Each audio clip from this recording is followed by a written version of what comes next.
Dinesh Vernikar and today I'll be talking on oils. सबसे बड़ा confusion ये होता है लोगों में कि कौन से ऑयल्स हेल्दी होते हैं, कौन से ऑयल्स अनहेल्दी होते हैं, कौन से ऑयल्स खाने चाहिए, कौन से ऑयल्स नहीं खाने चाहिए। हम लोग अराउंड 40-50 सालों से टीवी पे एडवर्टाइजमेंट्स देखते आ रहे हैं कि ये ऑयल हार्ट हेल्दी है, वो ऑयल ब्रेन हेल्दी है, लो कोलेस्ट्रॉल है, ये हार्ट अटैक से बचाएगा। और हम लोगों ने वो अप्लाई भी कर दिया कि हम लोग वही ऑयल्स खा रहे हैं जो हमको मार्केट कर किया जा रहा है कि ये ऑयल्स हेल्दी है। लेकिन एक क्वेश्चन उधर हमको पूछना पड़ेगा कि अगर हम हार्ट हेल्दी ऑयल से खा रहे हैं तो इतने हार्ट अटैक्स क्यों बढ़ रहे हैं। Heart attack is the biggest reason for deaths worldwide. Around 17 million people die because of cardiovascular diseases. तो इस वीडियो में मैं आपको यही एक्सप्लेन करने वाला हूं कि कौन से ऑयल्स अच्छे हैं, कौन से ऑयल्स अच्छे नहीं हैं, और अगर अच्छे हैं तो मैं उसके पीछे साइंटिफिक फैक्ट्स बताऊंगा। ये मेरा ओपिनियन नहीं है। I will be explaining you with scientific facts. तो उससे पहले आपको क्या करना पड़ेगा, आप अपने किचन जाइए, आप जो ऑयल्स यूज कर रहे हो, जो कि वेजिटेबल ऑयल्स यूज कर रहे हो, वो मुझे पता है सनफ्लावर ऑयल यूज करते रहोगे, soybean oil, groundnut oil, rice bran oil, यही आप ऑयल्स यूज करते रहोगे। वो एक कढ़ाई में स्टोव पे रख दीजिएगा और दूसरे कढ़ाई में जो आप ऑयल्स बहुत ही रेयर यूज करते हो, जो आपको बताया गया है कि ये ऑयल ज्यादा नहीं खाना चाहिए, ये heart attack, heart diseases create करते हैं, जो कि है घी, बटर, कोकोनट ऑयल, वो दूसरे कढ़ाई में रख दीजिएगा और स्टोव शुरू कर दीजिए। और 1 घंटे बाद आप देखोगे कि जो वेजिटेबल ऑयल से जिसको आप हेल्दी मानते आ रहे हो वो पूरा काला हो जाएगा, पूरा खराब हो जाएगा। और जो घी, बटर, कोकोनट ऑयल है वो अपना टेक्सचर छोड़ेगा नहीं। तो ऐसा क्यों होता है? बिकॉज वेन यू एक्सपोज, मतलब जब आप ऑयल्स को हीट से एक्सपोज करते हो, that so the oils go through a process called as oxidisation. तो ऑक्सीडाइजेशन क्या होता है? एक सिंपल एग्जांपल है, जब आप लोहे को एयर को एक्सपोज करते हो तो वो रस्ट हो जाता है, that is oxidisation. Same way जब हम ऑयल्स को हीट को एक्सपोज करते हैं तो वो भी खराब हो जाता है बिकॉज ऑफ ऑक्सीडाइजेशन। लेकिन जो वेजिटेबल ऑयल्स है जिसको आप हेल्दी मानते आ रहे हैं वो जल्दी खराब हो जाते हैं, क्योंकि उसके पीछे एक साइंटिफिक रीजन है। जो वो ऑयल्स बने हैं उसका एटॉमिक फॉर्मूला कार्बन और हाइड्रोजन से बना है, लेकिन उसमें जो हाइड्रोजन एटम्स है वो बहुत ही कम है और लूजली बॉन्ड है। और जो घी, बटर, कोकोनट ऑयल है वो भी कार्बन और हाइड्रोजन से ही बने हैं, लेकिन उसके जो हाइड्रोजन एटम्स है वो बहुत ही टाइटली बॉन्ड है और बहुत ही ज्यादा है। इसीलिए जो घी, बटर एंड कोकोनट ऑयल रहता है वो गाढ़ा रहता है रूम टेम्परेचर में, और जो वेजिटेबल ऑयल्स रहते हैं वो लिक्विड रहते हैं रूम टेम्परेचर में। तो अगर आप वेजिटेबल ऑयल्स खाओगे तो आफ्टर एक्सपोजर टू हीट वो पहले ही खराब हो चुके हैं।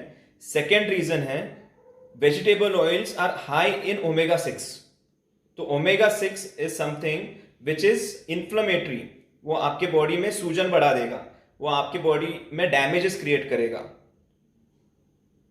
Whereas ghee, butter, coconut oil, these oils are high in omega 3.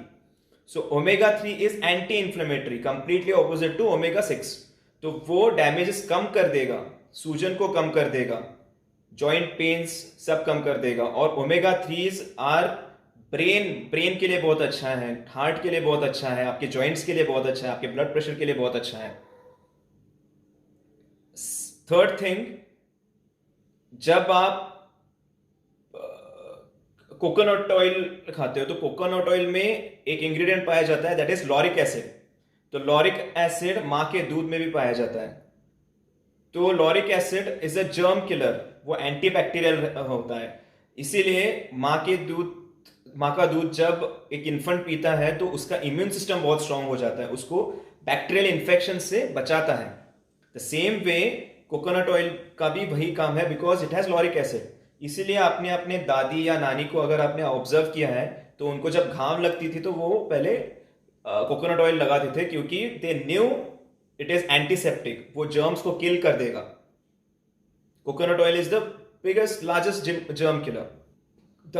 सो जब हम कोकोनट ऑयल खाते हैं because of lauric acid, okay, हमारा इम्यून सिस्टम स्ट्रांग होने लगता है, वो एंटी बैक्टीरियल रहता है, जो कि हम कुछ भी बैक्टीरियल इन्फेक्शन अगर हो जाएगा तो फिर उसके लिए बहुत अच्छा रहता है। नाउ कमिंग टू, अभी बहुत लोग आपको ये बोलेंगे कि हाँ, घी बटर कोकोनट ऑयल ये हाई इन कोलेस्ट्रॉल रहता है, तो उससे कोलेस्ट्रॉल बढ़ जाता है।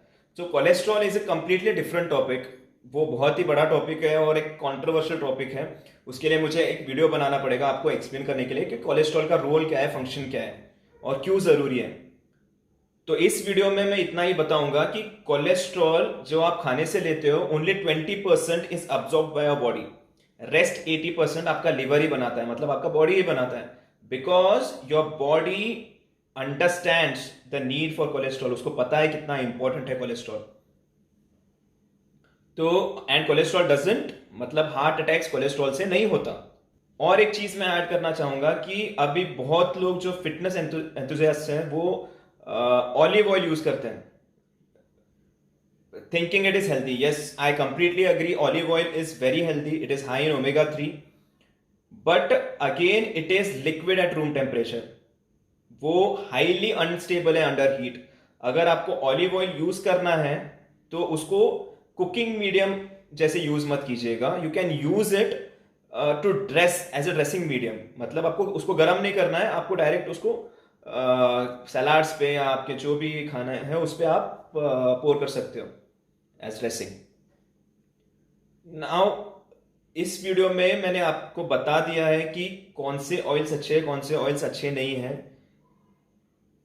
डोंट फॉल, हम लोग घी बटर कोकोनट ऑयल में ही खाना बनाते आ रहे थे इतने साल, लेकिन जब इंडस्ट्रियल रेवोल्यूशन हो गया तो because of industrial revolution many companies को बहुत ही अच्छा मौका मिल गया एंड दे फंडेड स्टडीज, मतलब उन्होंने पैसा बहुत बहाया कि ये प्रूव करने के लिए कि वेजिटेबल ऑयल जो लिक्विड ऑयल्स है वो बहुत ही अच्छा रहता है। And those were all fake studies, उनको फंड किया गया था by big companies, by big manufacturing companies and all.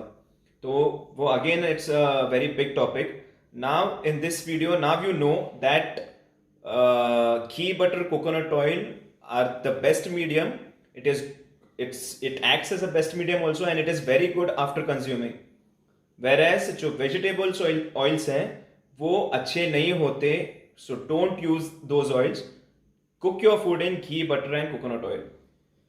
Any questions related to this topic, you can drop the queries in the comment section, I'll answer it. For now, this is Dinesh Varnekar signing off. See you soon.